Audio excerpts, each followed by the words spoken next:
안녕하세요. 친절한 재석입니다. 한눈에 보는 미증시 시작해보도록 하겠습니다. 먼저 지난 금요일 3대 지수는 전일에 이어 이틀 연속 상승하는 모습을 보였습니다.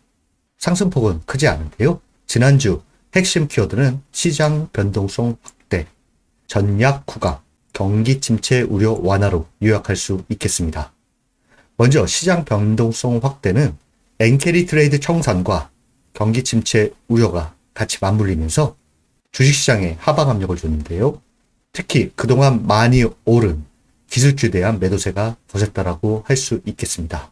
또 한 가지는 슈퍼 마이크로 어닝 쇼크로 AI 수익성에 대한 의문이 지속됐고요. 중동 지정학적 위기, 이 세 가지가 같이 맞물리면서 상당한 변동성을 보였지만 양호한 경제지표 발표로 경기 침체 우려가 완화되면서 전약 후강의 모습을 보였다라고 할 수 있겠습니다. 지난주 이 두 가지 지표에 주목해서 경기 침체 우려가 완화됐는지 알아보자고 했는데요. ISM 서비스업 PMI가 이전치보다 높고 예상치와 같이 나오면서 우려가 완화됐고요. 또한 신규 실업수당 청구 건수가 예상치보다 낮게 나오면서 안도감 속에 주식시장은 반등을 했다라고 할 수 있겠습니다. 엔캐리 트레이드에 대해서는 제가 이와 같이 정리를 해봤는데요. 모르시는 분들은 한번 보시길 바라고요. 주요 지표 추이를 보시면 빅스지수가 60을 넘는 수준까지 보였다가 현재 20.37을 기록하고 있습니다. 빅스지수는 20 아래로 내려와야지 변동성이 작아진다라고 판단하면 될 것 같고요. 뒤에서 차트를 통해서 자세히 말씀드리도록 하겠습니다. 주요 지표 주간 등락률을 보시면 S&P 500 지수와 나스닥 지수가 4주 연속 하락을 했지만 하락폭은 축소되는 모습을 보였고요. 큰 폭으로 떨어졌던 국채 수익률의 경우에는 경제 침체 우려가 완화되면서 4%대 상승을 보였습니다. 유가도 마찬가지로 경기 침체 우려 완화로 인해서 4.52% 상승했는데요. 이와 더불어 중동 지정학적 위기가 유가 상승을 이끌었다라고 할 수 있겠습니다. S&P 주요 업종 ETF 주간 등락률을 보시면 1% 내외의 좁은 범위에서 움직였다는 것을 볼 수가 있습니다. 기술 업종의 소폭 반등이 눈에 띄고요. 가장 큰 폭으로 떨어진 업종은 소재 업종 1.65%고요. 유가 상승에 따른 에너지 업종이 1.15%로 가장 큰 폭 상승했습니다. 지난 한 주로 보자면 큰 변동성 속에서 주도 업종이 보이지 않는데요. 2분기 실적 발표에 따른 개별 종목의 차별화 양상이 나왔다라고 할 수 있겠습니다. 이번 주 체크 포인트는 경제지표 발표에 앞으로 계속 주목해야 되는데요. 인플레이션 지표인 PPI 생산자 물가지수가 13일 화요일 날 있고요. 14일 수요일에는 소비자 물가지수가 있습니다. 인플레이션 지표는 9월 금리 인하 폭 변화 여부에 주목을 할 것으로 보이는데 9월 금리 인하에 관련해서는 뒤에서 금융사 리포트를 통해서 자세히 설명드리도록 하겠습니다. 그리고 15일 목요일 날 소매 판매가 발표가 되는데요. 이전치보다 높을 것으로 예상하고 근원 소매 판매는 낮아질 것으로 예상하고 있는 상태입니다. 그리고 산업선상의 경우에는 둔화될 것으로 보고 있는데요. 또한 신규 실업수당 청구 건수가 전주 대비 소폭 둔화될 것으로 보고 있습니다. 이 경제지표 발표들은 경제 침체 우려 완화가 지속될지 체크하면 좋은데요. 예상치를 크게 벗어나지 않는 한 경제 침체 우려는 나오지 않을 것으로 보고 있습니다. 특히 소매 판매와 산업 생산의 경우 마이너스 수치가 나온다라고 하면 다시 경제 침체 우려가 재부각되는구나 이렇게 생각하시면 될 것으로 보입니다. 또한 실적 발표가 마무리 단계에 있는데요. 소매 업체들의 실적 발표들이 나오기 시작합니다. 홈디포와 월마트는 현 시점에서 시장에 큰 영향을 줄 것으로 판단됩니다. 좀 더 자세히 알아보도록 하겠습니다. 먼저 7월 CPI인데요. 8월 14일 날 발표됩니다. 예상치는요. 전월 대비는 이전치보다 오를 것으로 예상하고 있고요. 전년 대비는 이전치보다 낮아질 것으로 예상되고 있는 상태입니다. 예상치와 부합한다라고 하면 시장에 악재로 작용하지 않을 것으로 보고 있는데요. 예상치보다 훨씬 높은 수준이 나온다라고 하면 스태그플레이션 우려가 나올 수 있고요. 예상치보다 낮게 나온다라고 하면 9월 50bp 인하 가능성이 대두될 것으로 보입니다. 그 다음은 패드 금리 모니터링 도구입니다. 현재 시점에서 25bp 인하 가능성은 51.5, 50bp 인하 가능성은 48.5%를 보고 있습니다. 아래를 보시면 1주 전에는 50bp 인하 가능성이 74%나 나왔었는데요. 현재는 25bp 가능성이 소폭 우위를 점한다라고 할 수 있겠습니다.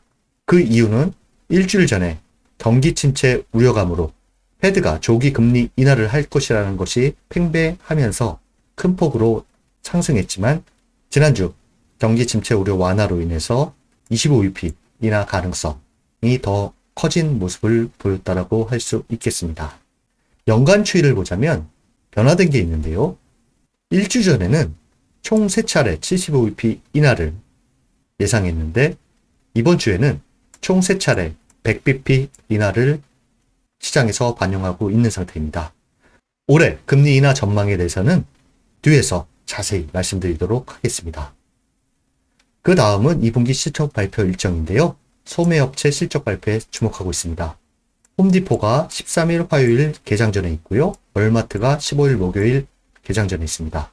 현재 경기 침체 우려감이 상존하는 상태에서 소매업체 실적 발표는 시장에 큰 영향을 줄 것으로 보기 때문에 이 종목을 보유하지 않은 분들께서도 실적 발표에는 관심을 가지셔야 할 것으로 보입니다. 그 다음은 금융사 리포트 엿보기. 주요 10개 투자은행 금리 인하 개시 시점 및 횟수 전망에 대해서 가져와 봤습니다. 이 리포트는 한국은행 뉴욕 사무소에서 내놓은 리포트인데요. 상당히 좋은 내용이라 참고하시면 좋을 것 같아서 갖고 와봤습니다. 요약하자면 모든 조사 대상 기관이 9월 금리 인하를 개시할 것으로 전망한 가운데 금년 중 인하 예상폭은 50에서 125bp로 지난달보다 확대됐다. 연준은 입수 데이터, 리스크 간 균형 등을 종합적으로 점검한 후 잭슨홀 경제정책 심포지엄 8월 22일에서 24일 이를 통해 금리 인하에 대한 신호를 줄 것으로 예상한다.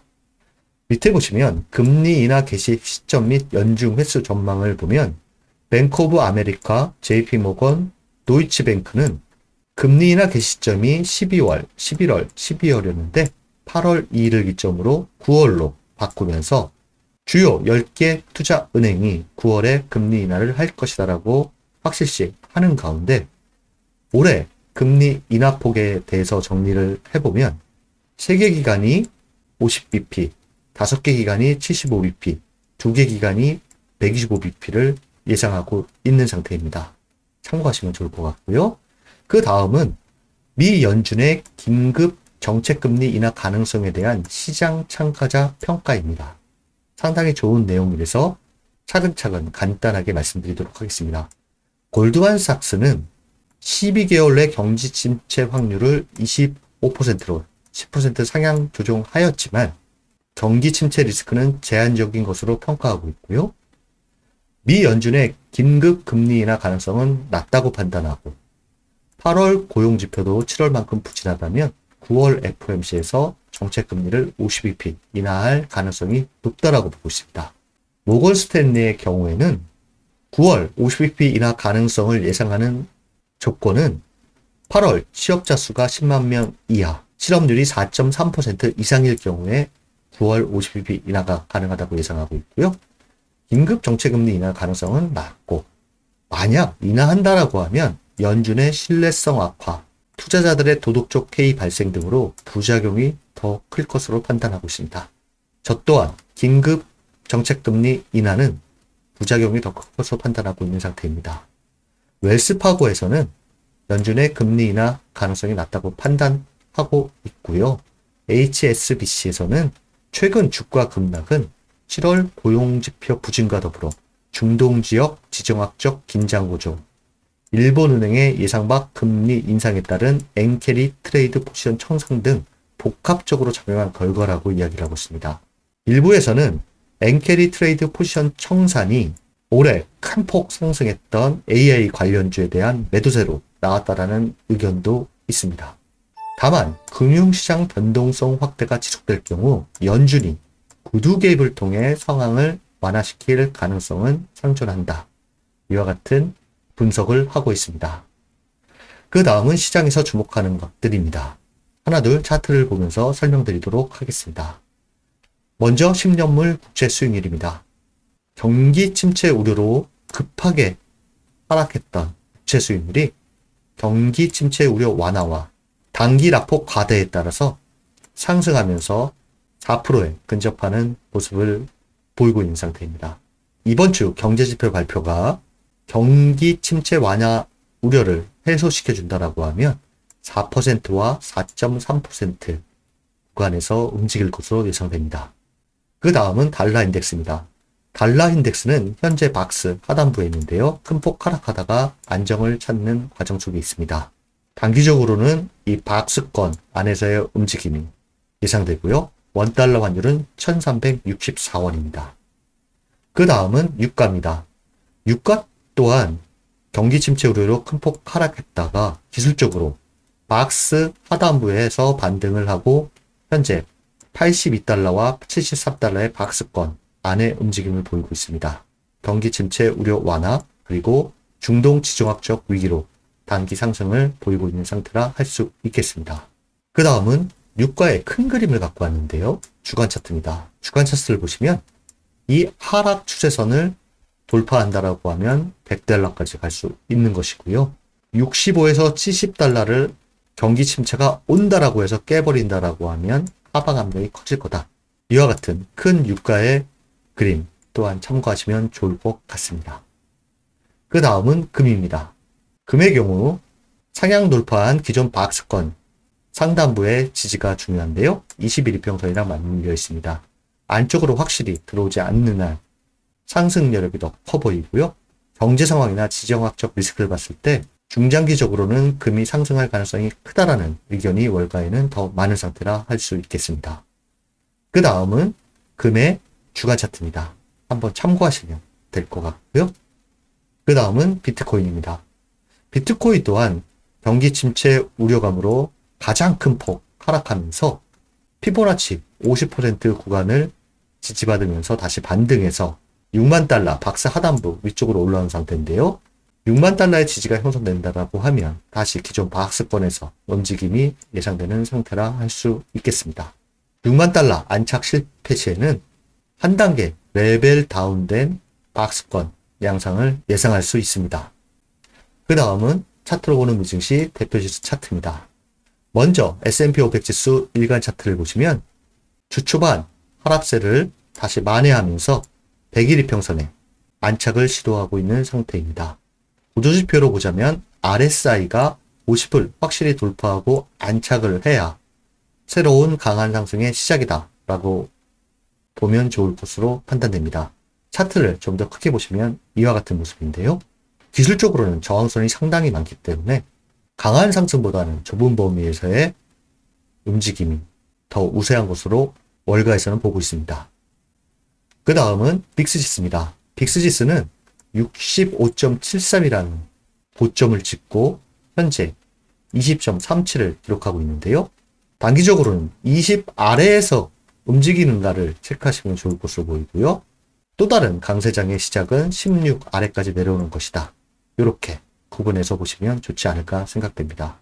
빅스지수에 대해서 좀 더 긴 차트를 보게 되면 코로나 팬데믹 당시 2020년 3월 85.47 이후에 가장 큰 폭 상승하는 모습을 보였는데요. 전반적인 빅스의 움직임에 대해서 참고하시면 좋을 것 같습니다. 그 다음은 나스닥 지수입니다. 나스닥 지수는 200일 이평선의 지지를 받으면서 반등에 성공한 상태입니다. 차트를 좀 더 크게 보면 이와 같은데요. 200일 이평선에서 반등을 하고 현재 100일 이평선 저항권에 근접한 상태입니다. 기술적으로 보자면 200일 이평선의 지지는 상당히 중요한 위치를 갖고 있고요. 현 가파른 조정의 마무리 국면은 50일 이평선의 돌파로 보시면 좋을 것으로 생각됩니다. 나스닥 지수를 주간 차트로 보면 다음과 같은데요. 주간 차트상으로는 16,200 라인이 중요하다고 했는데요. 주간 종가상으로는 이겨낸 상태라 할 수 있겠습니다. 16,200에 안착이 실패한다라고 하면 피보나치 38.2 구간인 15,390 지지력 테스트가 있을 것으로 생각됩니다. 그 다음은 다우존스지수입니다. 다우존스지수는 현 단기 상승 추세에 소폭 이탈했다 다시 복귀한 상태인데요. 차트를 좀 더 크게 보자면 이와 같은 모습입니다. 위로는 4만선의 돌파가 중요하고요. 아래로는 이 추세선의 지지가 중요합니다. 이 추세선 이탈 시 그 다음 지지 라인은 200일 이평선입니다. 그 다음은 필라델피아 반도체 지수인데요. 필라델피아 반도체 지수는 주요 지지 라인에서 반등을 해서 200일 이평선 위쪽에 위치한 상태입니다. 필라델피아 반도체 지수는 8월 28일 엔비디아 실적 발표가 중요할 텐데요. 과거를 보자면 엔비디아 실적 발표 전에 기대감으로 상승하는 경우가 많았다라고 할 수 있겠습니다. 차트를 좀 더 크게 보시면 다음과 같습니다. 200일 이평선의 지지가 이번 주에 상당히 중요하고요. 위로는 20일 이평선과 100일 이평선의 저항이 예상됩니다. 그 다음 SOXL이라고 필라델피아 반도체 지수 1일 수익률 3배 추종 레버리지 ETF 차트를 갖고 왔는데요. 필라델피아 반도체 지수보다 3배를 추종하다 보니 훨씬 하락폭이 큰 상태입니다. 주요 지지 라인에서 반등을 했는데요. 첫 번째 저항은 갭 부분인 34.42달러, 두 번째 저항은 38.70달러입니다. 참고하시면 좋을 것으로 판단됩니다. 이번 주 미증시는 경제지표 발표를 통해서 경기 침체 우려감이 완전히 해소될지 시장은 관심을 가지고 있는 상태입니다. 현재 모든 경제지표 발표가 예상치와 거의 부합한다라고 하면 시장에서는 경기 침체 우려 완화로 상승세를 이어갈 것으로 보고 있는데요. 그 상승의 폭은 크지 않을 것으로 보고 있습니다. 좁은 범위에서 방향 모색 과정이 나올 것으로 대다수 월가에서는 예측하고 있는 상태입니다. 즉 지난주와 달리 변동성이 축소될 것으로 보고 있는 상태라 할 수 있겠습니다. 이번 한 주도 여러분들을 응원합니다. 감사합니다.